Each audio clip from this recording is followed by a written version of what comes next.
Kurnool bus ప్రమాద ఘటనపై దర్యాప్తు కొనసాగుతోంది. ఈ ఘటనలో కీలక విషయాలు వెలుగులోకి వచ్చాయి.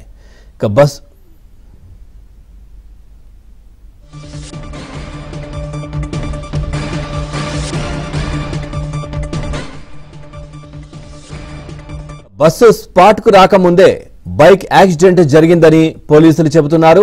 ప్రమాదానికి ముందు బైకర్ శివశంకర్ సీసీటీవీ ఫుటేజ్ కూడా లభ్యమైంది. పెట్రోల్ బంక్ కు వెళ్లిన శివశంకర్, ఆయన స్నేహితుడు ఎర్రి స్వామి ఆ తర్వాత బైక్ పై వెళ్తుండగా ప్రమాదం జరిగింది. స్పాట్ లో శివశంకర్ మృతి చెందాడు. అయితే బస్సు వచ్చి రోడ్డుపై పడి ఉన్న బైక్ ను ఢీకొనడంతో మంటలు చెలరేగాయి. శివశంకర్ స్నేహితుడు ఎర్రి స్వామి బస్సు డ్రైవర్ ను పోలీసులు ప్రశ్నించగా ఈ విషయం వెలుగులోకి వచ్చింది.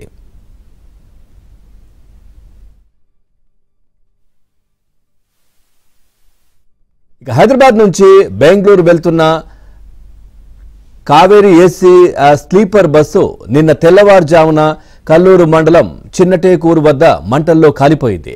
ఈ ప్రమాదంలో హైదరాబాద్కు చెందిన వారు ఎక్కువ మంది చనిపోయారు.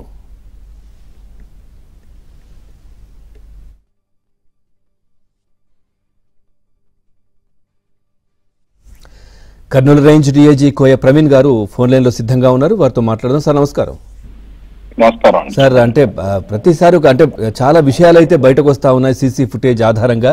సార్ ఏంటి సార్ దర్యాప్తులో ఏం తెలియదు సార్?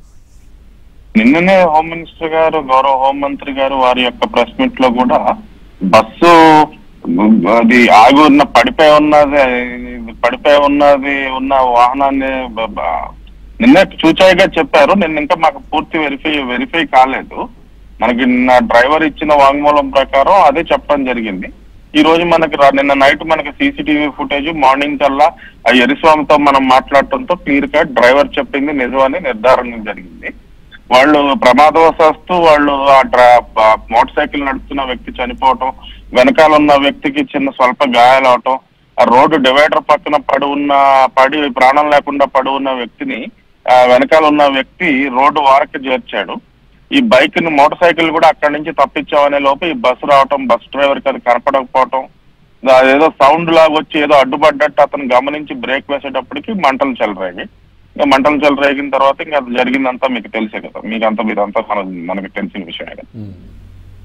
సో ఆ తర్వాత అతను వీళ్ళ స్నేహితుడు మాట్లాడారు కదా సార్, అంటే వీళ్ళిద్దరు డ్రింక్ చేస్తున్నారు సార్? Drunk and drive? లేదండి. ఆ పిల్లోడు హైదరాబాద్ లో జిహెచ్ఎంసీలో పనిచేస్తారు. ఈ అబ్బాయి ఏమో టైల్స్ వర్క్ చేస్తారు.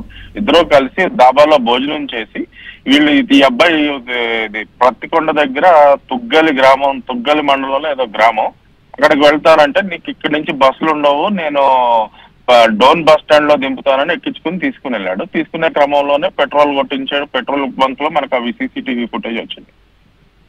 రైట్. తర్వాత సార్ దీంట్లో ఇన్సిడెంట్ లో ప్రాణాలు కోల్పోయిన వాళ్ళకి సంబంధించి అంటే అన్ని క్లియర్ అయిపోయిందా సార్? అంటే తెలిసిందా? ఒక వ్యక్తి ఆచూకీ తెలియలేదండి. యాక్చువల్లీ నిన్న మీకు తెలిసి ఉండొచ్చు, రిజర్వేషన్ చేయించుకున్న వాళ్ళ వివరాలు మొత్తం మనకు పూర్తిగా వచ్చాయి. ఒక వ్యక్తి రిజర్వేషన్ లేని వ్యక్తి హైదరాబాద్ ఆరాంఘర్ చౌరాస్తా అంటే నేషనల్ పోలీస్ అకాడమీ సమీపంలో ఉంటది, శివరాంపల్లి క్రాస్ రోడ్ అంటారు. అక్కడ ఒక వ్యక్తి బెంగళూరుకి ఎక్కడం జరిగింది. అతని ఆచూకీ మనకి ఇంకా తెలియదు, అతని వివరాలు. అది మనం రాజేంద్ర నగర్ డీసీపీతో కూడా నిన్న మా ఎస్పీ మాట్లాడటం జరిగింది. అక్కడ సీసీటీవీ ఫుటేజ్ వెరిఫై చేసి అతని తాలూకా ఏమన్నా మనకి ఫోటో గానీ ఏమన్నా వివరాలు తెలిస్తే అనే దాని మీద రాజేంద్ర నగర్ డీసీపీతో మాట్లాడడం జరిగింది. సో దీని తర్వాత యాక్సిడెంట్ తర్వాత కూడా చాలా విషయాలు ఆ బస్సుకు సంబంధించి కావచ్చు ఇవన్నీ కూడా బయటపడుతున్నాయి కదా సార్? ఎట్లాంటి అంటే కఠినంగా ఎట్లా ముందుకెళ్ళబోతున్నారు? ఆర్టీఏ వాళ్ళు కావచ్చు, మీరు కావచ్చు, సమన్వయంతో? మేము సమన్వయం తెలుపుతామండి. ఆర్టీఓ వాళ్ళు ఈ రోజు రాత్రి సాయంకాలం కానీ రేపు కానీ మనకు ఆ రిపోర్ట్ ఇస్తారు.